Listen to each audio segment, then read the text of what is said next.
Hello dear students, करते हैं next question. Question में कह रहा है हमारे पास एक पुली है। सो दिस इज़ अ पुली, और इस पुली के साथ में दो ब्लॉक्स हैं। एक ब्लॉक है जिसका वेट है m1 और दूसरे का वेट है m2।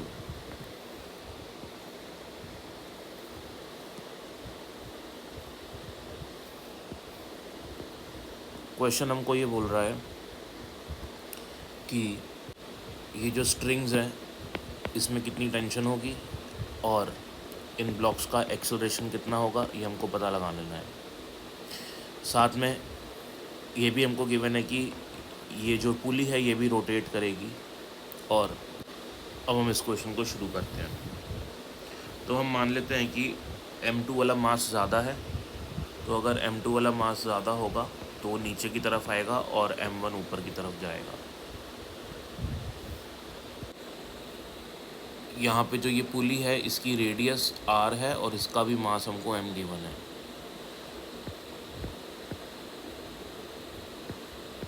तो जब हमको पुली का मास गिवन होता है और रेडियस गिवन होती है तो हमको उसका रोटेशनल मोशन कंसिडर करना होता है। और उस सिचुएशन के अंदर स्ट्रिंग्स में जो टेंशन होती है वो सेम नहीं होती। तो मैं मान लेता हूँ कि यहाँ पे टेंशन मेरे पास T1 है और दूसरी साइड मेरे पास टेंशन जो है वो T2 है। टेंशन एक पुलिंग फोर्स होता है जो हमेशा पुल करता है किसी भी ब्लॉक या ऑब्जेक्ट को। अब मैं ये मान लेता हूँ कि जब ये ब्लॉक ऊपर जाता है तो ये पुली ऐसे रोटेट करती है, तो इसका एक्सेलरेशन हो जाता है अल्फ़ा, एंगुलर एक्सेलरेशन। ठीक है। और पुली के लिए भी टेंशन होगी, पुलिंग होगी। हमेशा ध्यान रखना, पुली को खींच रही होगी। पुली को कैसे खींचेगी? ऐसे खींचेगी, इधर से ऐसे खींचेगी। ठीक है ना। और यहाँ पे आपके पास T2 टेंशन होगी। इस पूरी स्ट्रिंग में एक T2, इस पूरी स्ट्रिंग में T1 टेंशन आएगी। ये ऊपर वाली जो मैंने टेंशन बनाई है ये पुली के लिए, और ये जो टेंशन बनाई मैंने ये ब्लॉक्स के लिए है। अब हम लोग क्या करेंगे, यहाँ पे हम लोग लीनियर या ट्रांजिशनल मोशन और रोटेशनल मोशन दोनों की अलग अलग इक्वेशंस लिखेंगे। सबसे पहले हम ट्रांजिशनल मोशन की इक्वेशन लिखते हैं ब्लॉक्स के लिए। तो ब्लॉक के लिए अगर मैं ट्रांजिशनल मोशन की इक्वेशन लिखूँ तो ब्लॉक पे लगने वाले फोर्सेस जो हैं वो है नीचे की तरफ m2g, वो बड़ा है। तो मैं क्या लिख सकता हूँ? मैं लिख सकता हूँ कि m2g बड़ा वाला फोर्स माइनस छोटा वाला force that is T2 is equals to mass into acceleration. Similarly मैं इस दूसरे वाले ब्लॉक के लिए क्या लिख सकता हूँ? इसके लिए क्योंकि फोर्स यहाँ पे लगेगा दैट इज़ m1g, तो इसके लिए मैं क्या लिख सकता हूँ? इसके लिए मैं लिख सकता हूँ, इसमें टेंशन बड़ी है क्योंकि ऊपर जा रहा है, तो T1 minus m1g is equals to m1a। अब मेरे पास ये दो इक्वेशन आ गई। ठीक है। अब मेरे पास अननोन कितने हैं? 3 अननोन है। T1 भी नहीं पता, T2 भी नहीं पता और A भी नहीं पता। तो मेरे को 3 ही इक्वेशन चाहिए। तो तीसरी इक्वेशन जो बनेगी हमारे हम जो बनाएंगे तीसरी इक्वेशन वो इस के रोलिंग से बनेगी। ठीक है ना। तो इसके लिए क्या करना पड़ेगा? देखो, ये वाला जो टेंशन है ये बड़ा है क्योंकि ये जो रोटेट हो रही है हमारी डिस्क, मानेंगे हम इसको डिस्क है, ये पुली एक डिस्क टाइप स्ट्रक्चर है। तो जो ये हमारी ये पुली रोटेट हो रही है, ये वाला टॉर्क ज़्यादा है। तो ये वाला जो टेंशन T2 टेंशन जो इसको ऐसे घुमा रहा है क्लॉकवाइज, है ना, वो बड़ा है क्योंकि अल्टीमेटली ये जो रस्सी है ये नीचे जा रही है, मास नीचे जा रहा है। और एक ये जो यहाँ पे टेंशन है, ये टेंशन इसको कैसे घुमाएगी? Anti clockwise. तो एक क्लॉकवाइज, दूसरा एंटी क्लॉकवाइज। ठीक है। तो बड़ा कौन सा होगा इसमें से? बड़ा जो टॉर्क प्रोड्यूस होगा वो इस फोर्स की वजह से होगा। तो इस फोर्स की वजह से टॉर्क कैसे निकालेंगे? ये वाला डिस्टेंस r मल्टीप्लाई बाय ये वाला फोर्स, तो ये इसको ऐसे टॉर्क देगा। तो दिस टॉर्क और यहाँ पे minus this torque is equals to mass into acceleration लिखते हैं अपन लीनियर मोशन में। जैसे हमने यहाँ लिखा ना, net force equals to mass into acceleration, वैसे हम रोटेशनल मोशन में क्या लिखते हैं? Net torque equals to I alpha. यहाँ हमने इक्वेशन यूज़ करी है net force equals to ma, और यहाँ पे हम यूज़ करेंगे net torque equals to I alpha. तो टॉर्क T2 इंटू आर, जैसे मैंने आपको भी बताया, T2 into R minus T1 into R, ये नेट टॉर्क हो गया, इक्वल्स टू आई अल्फ़ा। अब अपन ने क्या करना है? इसको सॉल्व कर लेना है। तो T2 इसको अपन और क्या लिख सकते हैं, इसको अपन, ये आर कॉमन है तो T2 minus T1 equals to I by L, I into alpha upon में आर आ जाएगा। ठीक है, अब यहाँ से देखो आप, क्योंकि ये जो घूम रही है एल्फ़ा एंगुलर एक्सेलरेशन से, तो यहाँ पे प्योर रोलिंग है, तो प्योर रोलिंग के लिए हम A equals to alpha R equation use कर सकते हैं, और एल्फ़ा हो जाएगा यहाँ से हमारे पास alpha equals to A by R आ जाएगा। ठीक है ना, तो ये जो अल्फ़ा आ रहा है हमारे पास, यहाँ पे अपन a by R value put कर देते हैं, तो this implies T2 minus T1 is equals to I as it is रखा मैंने, अल्फ़ा की जगह ए बाय आर, एक आर ऑलरेडी है नीचे, तो I a by R square हो गया ये अपने पास। ठीक है, ये अपनी थर्ड इक्वेशन हो गई, ये अपनी फर्स्ट इक्वेशन हो गई, और ये अपनी सेकंड इक्वेशन हो गई।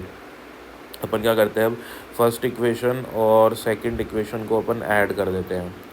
तो फर्स्ट इक्वेशन और सेकंड इक्वेशन को जब मैं ऐड करूँगा तो मेरे पास इक्वेशन बनेगी T1 माइनस T2, सॉरी दोबारा लिखता हूँ मैं, T1 minus T2 plus M2G minus M1G is equals to M1 plus M2 into A. ये मेरी फोर्थ इक्वेशन बन गई। ठीक है, अब मैं थर्ड और फोर्थ को ऐड कर देता हूँ, ये है मेरे पास फोर्थ इक्वेशन। मैं इनको बॉक्स में डाल देता हूँ ताकि आपको आसानी से दिख जाए। ये सेकंड है, ये फर्स्ट है, राइट। तो अब अपन अगली इक्वेशन की तरफ चलते हैं। थर्ड और फोर्थ को ऐड करने से आप देखेंगे कि यहाँ पे माइनस T1 है और यहाँ पे प्लस T1 है, तो ये कैंसिल हो जाएंगे, और यहाँ पे प्लस T2 है, यहाँ पे माइनस T2 है, ये भी कैंसिल हो जाएंगे। तो बचेगा क्या हमारे पास बचेगा M2G minus M1G, okay, equals to I into A by R square plus M1 plus M2 multiply by A. अब राइट साइड में आप देखो ए आ रहा है, इधर भी ए आ रहा है, इधर भी आ रहा है, तो ए कॉमन ले लेंगे और नेक्स्ट पेज पे आते हैं। तो इसी को हम ले सकते हैं, LHS में G कॉमन आ रहा है, इसको कॉमन ले लेंगे, तो G into M2 minus M1 is equals to I, यहाँ पे हम लेंगे is equals to A common ले लेते हैं, आ जाएगा यहाँ पे I upon R square plus M1 plus M2। ठीक है, यहाँ से आप देख सकते हैं M1 प्लस M2, वही चीज़ अपन ने कॉमन ले ली बाहर। अपन को ए चाहिए था, तो ए अपने पास आ जाएगा G times of M2 minus M1 upon में लिखेंगे हम I by R square plus bracket M1 plus M2 और ब्रैकेट क्लोज। ये हमारा बन गया एक्सेलरेशन का formula, right.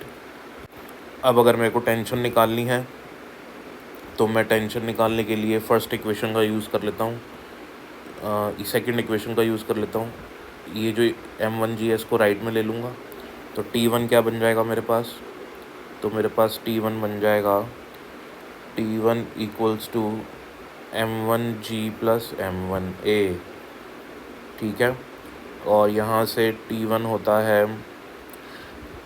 M1G plus M1 into ए की वैल्यू अपन निकाल चुके हैं, दैट इज़ G इंटू, ये बड़ी सी वैल्यू है, G into M2 minus M1 upon में I by R square plus M1 plus M2। तो ये आपके पास बन गई T1 की वैल्यू। ठीक है, इसको अगर हम और सॉल्व करना चाहें तो और सॉल्व हो जाएगा, और ऐसे छोड़ना चाहे तो ऐसे हो जाएगा। So this is the way. ऐसे ही हम T2 भी निकाल सकते हैं, वैल्यू पुट कर देंगे यहाँ पे एक्सेलरेशन की इक्वेशन नंबर 1 में, तो हमारे पास T2 आ जाएगा, और T2 की वैल्यू होगी M2 into 2M1 plus I by R square into G upon में M1 plus M2 plus I by R square. So this is the way we solve these questions. If you understood, thank you for watching.